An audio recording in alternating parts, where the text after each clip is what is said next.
എന്തുകൊണ്ട് കോക്രോച്ച് ജനതാ പാർട്ടിയെ പിന്തുണയ്ക്കുന്നു? പിന്തുണച്ചെത്തിയവരെല്ലാം പോലീസ് അടിച്ചോടിക്കുക. കോക്രോച്ച് ജനതാ പാർട്ടിയെ എന്താ പിന്തുണച്ചു എന്ന് മാത്രമല്ല, what I want to say is, ഞാൻ ഇവിടെ എത്താൻ കാരണം അന്ന് ഞാനിത് ഭയങ്കരമായിട്ട് ഫോളോ ചെയ്ത ഒരാളാണ് over the last many weeks. എൻ്റെ ഇൻസ്റ്റഗ്രാം ഫീഡ് കണ്ടാൽ നിങ്ങൾക്കറിയാം, ഞാൻ ഷെയർ ചെയ്ത പോലത്തെ ആരും റീഷെയർ ചെയ്തിട്ടില്ല.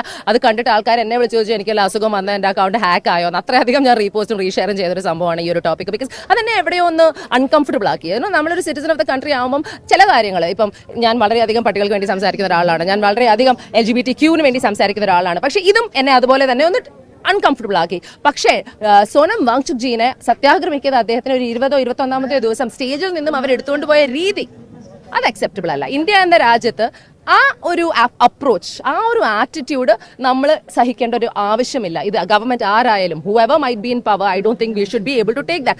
I am not going to sit and blame one party or the other party. I am going to blame you if you are doing something wrong. And അത് വളരെ വളരെ അനാവശ്യമായ ഒരു കാര്യമായിരുന്നു. അത് ചെയ്ത രീതി, അതും യൂണിഫോം ഇടാത്ത കുറെ ആൾക്കാർ വെള്ള തുണിയുടെ പുറകിൽ അദ്ദേഹത്തിന്റെ ഒരു ഡെഡ് ബോഡി എടുക്കുന്ന പോലെ ഒരു വെള്ള ഷീറ്റിൽ ഏതോ കുത്തിത്തിരിച്ചു കൊണ്ടുപോകുന്ന ആ വിഷ്വൽ എന്റെ മനസ്സിന് പോകുന്നില്ല. യൂസ് ചെയ്ത ഭാഷ വാസ് നോട്ട് റൈറ്റ്. അപ്പോഴാണ് ഞാൻ തീരുമാനിച്ചത് എനിക്ക് ഡയറക്ട്ലി ഇവിടെ വരണം. ഇവിടെ എന്ത് നടക്കും എന്ന് എനിക്കറിയില്ല, ഇവിടുത്തെ ഒരു ആറ്റിറ്റ്യൂഡ് എന്താണെന്ന് എനിക്കറിയില്ല. കോക്രോച്ച് ജനതാ പാർട്ടിനെ കുറിച്ച് എനിക്ക് കൂടുതൽ അറിയില്ലായിരുന്നു ഈ ഒരു പ്രൊട്ടസ്റ്റ് അല്ലാതെ. അഫ്കോഴ്സ് അവരെ കോക്രോച്ചസ് വിളിച്ചു, അതുകൊണ്ട് അവരിങ്ങനെ ഒരു പാർട്ടി തുടങ്ങി, വളരെ സക്സസ്ഫുൾ ആയി. I understand that. ബട്ട് ഇവിടെ എത്തിയപ്പം ഇറ്റ് വാസ് ഭയങ്കര ബുദ്ധിമുട്ടായിരുന്നു ഇവിടെ അകത്ത് കയറാൻ. ഇവിടെ അകത്ത് കയറാൻ ബുദ്ധിമുട്ടായപ്പം एक सेकंड मैं पहले बोलूं? हाँ, क्योंकि ये हमारी रीजनल लैंग्वेज में है इसीलिए. हाँ, ओके, उसके बाद आप बताइए.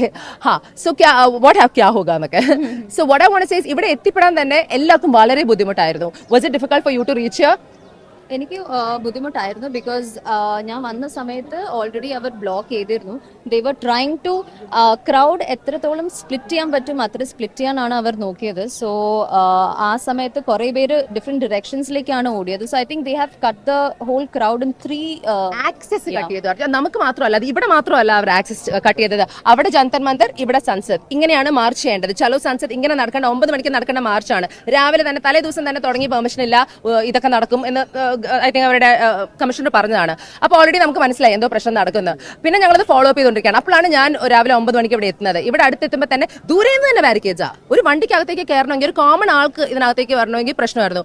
അവിടെ ഹൈക്കോടതി ജഡ്ജസ് ഉണ്ട് ഇതിനകത്ത് താമസിക്കുന്നത്, ഇവിടെ ഓഫീസസ് ഉണ്ട്, ഗവൺമെന്റ് ഓഫീസസ് ഉണ്ട്, വീടുകളുണ്ട്. ഇവിടെ ആർക്കും ആക്സസ് തരാതെ ഫുൾ കട്ട് ഓഫ് ചെയ്യാണ്. സോ പബ്ലിക്കിന് ഒരു ന്യൂസൻസ് ആയ ഒരു ബാരിക്കേഡിംഗ് സിസ്റ്റം. ബിക്കോസ് അവർക്ക് പേടിയായെന്ന് എനിക്ക് തോന്നുന്നു ദേ ഫിയർഡ് സംതിങ്. സോ അങ്ങനെ ആക്സസ് കട്ട് ചെയ്ത് ഇവിടെ ഞങ്ങൾ എങ്ങനെയൊക്കെ എത്തിക്കഴിഞ്ഞിട്ട് അകത്ത് ശരിക്കും ജന്തർ മന്തറിലുള്ളൊരു, നിങ്ങളൊക്കെ എക്സ്പീരിയൻസ് ചെയ്തതല്ലേ, നമ്മളുടെ യങ്സ്റ്റേഴ്സിന്റെ ഒരു പാഷൻ. അവരിവിടെ എത്തിയത് ഒച്ചയോ ബഹളോ ഉണ്ടാക്കിയോ അടിയുണ്ടാക്കാനോ ഒന്നും അല്ല. അവരുടെ ഒരു പ്രശ്നം അത് പരിഹരിക്കണം എന്ന് പറഞ്ഞാണ് എത്തുന്നത്. പാട്ടുപാടി, കോൺവെർസേഷൻസിലൂടെ, ഡയലോഗിലൂടെ. അതിനെയാണ് ഇവരെ ലാത്തി ചാർജും ടിയർ ഗ്യാസും ചെയ്ത് അടിച്ച് തരിപ്പണമാക്കിയത്. ചിലവരെ ഹോസ്പിറ്റലിൽ അഡ്മിറ്റഡ് ആണ്, ചിലവരെ ആണുങ്ങൾ പെണ്ണുങ്ങളെ അടിക്കുന്നു. ഇതൊക്കെ അലൗഡ് പോലും അല്ല.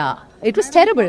റൂളിംഗ് ഗവൺമെന്റിന്റെ ഒരു സിസ്റ്റം, അതോടൊപ്പം ഡൽഹി പോലീസിനെ അതിനടക്കമാണ് വിമർശിക്കുന്നതും. അതിന്റെ പേരിൽ എന്തെങ്കിലും ഭയമുണ്ടോ, അല്ലെങ്കിൽ ഈ കോക്രോച്ച് ജനതാ പാർട്ടിയുടെ പ്രതിഷേധത്തിന്റെ ഭാഗമായി ഡൽഹിയിൽ? ഞാൻ ഇവിടെ പറയുന്നത് എനിക്ക് തോന്നിയ കാര്യമാണ്. അത് പാർട്ടി ബേസ്ഡോ ഒന്നുമല്ല, ഞാൻ കണ്ട കാര്യമാണ്. ഞാനിവിടെ വന്നപ്പോൾ കണ്ട കാര്യമാണ്. ഈ ലാത്തി ചാർജ് നടക്കുന്ന സ്ഥലത്ത് ഞാനും ഉണ്ട്. ഈ അടി എനിക്കും കൊള്ളാമായിരുന്നു. ഞാൻ തെറ്റിയൊരു സ്ഥലത്ത്, ഞാൻ ഇതിനകത്ത് പെട്ടുപോയി. അവർ അവിടെയും ഇവിടെയും കോഡൗൺ ചെയ്തു, ഞങ്ങൾ എല്ലാവരും ഇതിനകത്ത് പെട്ടുപോയി. വെള്ളമില്ല, ഭക്ഷണമില്ല, ഒന്നുമില്ലാതെ. അതുകൊണ്ട് എന്താ, പതുക്കെ ഇതിനകത്ത് സ്റ്റക്കായ ആൾക്കാരൊക്കെ പുറത്തേക്ക് നടന്നുകൊണ്ടിരിക്കുകയാണ്. പുറത്തായിരുന്നെങ്കിൽ സംസദിലേക്ക് കുറച്ച് ആൾക്കാർ നടക്കാൻ നോക്കി, കുറച്ച് പ്രഷർ ഇടാൻ നോക്കിയപ്പോൾ അവരെയൊക്കെ എന്തൊക്കെയാ ചെയ്തത് നിങ്ങൾക്ക് അറിയാം. നിങ്ങൾ വീഡിയോ കണ്ടുകൊണ്ടിരിക്കുകയാണ് അല്ലേ? What did you think? പിന്നെ അത് മാത്രമല്ല, ഇപ്പം ഇൻജേർഡ് ആയ കുട്ടികളാണെങ്കിലും അവിടെ സീജർ വന്നിട്ട് വീണ ഒരു കുട്ടി ഉണ്ടായിരുന്നു. അവർക്ക് കുറച്ച് വെള്ളം പോലും കൊടുക്കാൻ ഒരു കെയറും ഒരു സിമ്പത്തി ഇല്ലാത്ത ഒരു ഓഫീസേഴ്സ് ആയിരുന്നു എല്ലാവരും. They didn't care, they didn't even, അവിടെ ഉള്ള എല്ലാവരും പറയുന്നുണ്ടായിരുന്നു please call the ambulance, but they did not. ഇത് Delhi police I feel slightly better. മറ്റേ rapid action force was harsher because അവരാണ് കുറച്ചുകൂടെ അഗ്രസീവ് ആയെന്ന് തോന്നുന്നു. ബിക്കോസ് എന്റെ എക്സ്പീരിയൻസ് എനിക്കറിയില്ല, അഫ്കോഴ്സ് അവരുടെ ഒരു ജോലിയാണ്, അതൊക്കെ നമുക്ക് മനസ്സിലാക്കാം. പക്ഷെ ഇത് പീസ്ഫുൾ ആയ ഒരു പ്രൊട്ടസ്റ്റ് ആയിരുന്നു. അതിനെ അവരാണ് വന്ന് വയലന്റ് ആക്കിയത്. രാത്രി കല്ലും നിറച്ചുള്ള ഒരു ലോറി അവർ തന്നെ ഈ പ്രൊട്ടസ്റ്റ് ഒരു അൺവാണ്ടഡ് എലിമെന്റ്സിനെ പ്ലാന്റ് ചെയ്ത് എറിയിപ്പിക്കുന്നു. എന്നിട്ട് ഇവര് വയലന്റ് ആയി എന്ന് പറഞ്ഞ് തിരിച്ചിവരെ അടിക്കുന്നു. ഇതെന്താണ് വെള്ളരിക്കാൻ പൊട്ടണോ? So sad. ആൻഡ് അത് പറയുമ്പോൾ കാണുമ്പോഴും ഇവര് വെസ്റ്റും കയ്യിൽ കുറെ പ്രൊട്ടക്ഷനും ബോഡി വെസ്റ്റും they have a gun and there is a stick in the hand. നമ്മളെല്ലാവരും we are very fragile, we are very young people.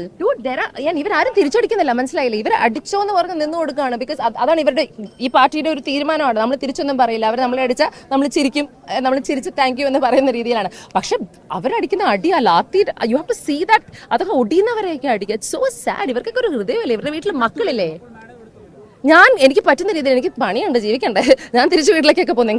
നിങ്ങൾക്കൊക്കെ ചോദിക്കുന്ന പോലെ എനിക്കും ഉണ്ട്. അതൊക്കെ നമുക്കൊക്കെ ഉണ്ട്. അതൊക്കെ സാക്രിഫൈസ് ചെയ്താണ് ഇവരൊരു മാസം ഇവിടെ നിൽക്കുന്നത്. നിങ്ങൾ ആലോചിക്കണം.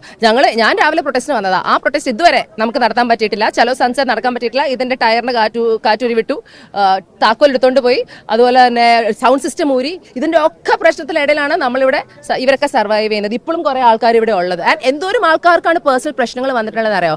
എനിക്ക് എന്റെ രീതിയിൽ I will continue talking about. ഈ പ്രശ്നം മാത്രമല്ല, ഞാൻ തെറി പണ്ടേ കേട്ട് ശീലിച്ച ഒരാളാണ്. ഞാൻ എടുക്കുന്ന എല്ലാ ടോപ്പിക്കും തെറി വേദിയാണ്. So I will continue to do this without a doubt. I have no problem about it at all. പക്ഷേ this is something that India needs to wake up to.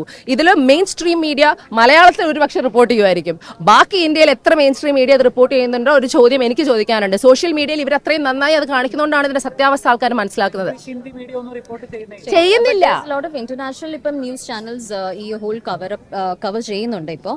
And ഇവിടെയുള്ള കുറച്ച് ലോക്കൽ ആൾക്കാരോട് താങ്ക്സ് പറയണം. ഈ ഒരു ക്രൗഡിന്റെ അടുത്ത് sandwiches, വെള്ളമാണെങ്കിൽ പറ്റുന്ന സമയത്ത് എങ്ങനെങ്കിലും അവർ കൊണ്ടുവരാറുണ്ട്. സോ സ്റ്റാൻഡിൽ നിന്ന് റിസ്ക് എടുത്തിട്ടാണ് ഇത് വരുന്നത്. അവർക്ക് ചിലപ്പോൾ അടിയുള്ളൂ, അവർ ചിലപ്പോൾ ഗ്യാസ് ചെയ്യും, വളരെ റൂഡായിട്ട് സംസാരിക്കും. So you should understand that this is now A community of youngsters who want change, who want accountability, who want answers. ഇവർ ചോദിക്കുന്ന ഒറ്റ കാര്യമുള്ളൂ, ഒരു ഡയലോഗ്. ഒന്ന് മുന്നിൽ വന്ന് ഇവരുടെ കൂടെ ഒന്ന് സംസാരിക്കൂ ആദ്യം. വളരെ ഓക്കെ ആയിട്ടുള്ള ഡിമാൻഡ്സ് ആണ്. വങ്ചുക്ജീനെ ഫ്രീ ചെയ്യണം, അദ്ദേഹത്തിന്റെ കൂടെ സംസാരിക്കണം for the betterment of the cause. അതുപോലെ തന്നെ എഡ്യൂക്കേഷൻ മിനിസ്റ്റർ റിസൈൻ ചെയ്യണം, 1 കോടി രൂപ ഈ മരിച്ചുപോയ കുടുംബങ്ങൾക്ക് കൊടുക്കണം. ഇതൊക്കെ it's doable, right? It's very very doable. നിങ്ങളുടെ ഈഗോ ആണോ ആരഗൻസ് ആണോ മുന്നിൽ, അതോ ഈ രാജ്യത്തിന്റെ നന്മയാണോ എന്ന് നമ്മൾ ആലോചിക്കേണ്ടിയിരിക്കുന്നു. ആൻഡ് മറ്റൊരു ഡിസപ്പോയിന്റ്മെന്റ് കൂടെ പറഞ്ഞോട്ടെ, ഭരിക്കുന്ന ആൾക്കാരെ മാത്രമല്ല ഭരിക്കാത്ത ആൾക്കാരെയും ഓപ്പോസിഷൻ പാർട്ടിയും പ്രതികരിക്കേണ്ട രീതിയിൽ പ്രതികരിച്ചിട്ടില്ല എന്ന് ഞാൻ പറയും. ബിക്കോസ് ഇത് നമ്മൾ പൊളിറ്റിക്സ് സംസാരിക്കാൻ വേണമെങ്കിൽ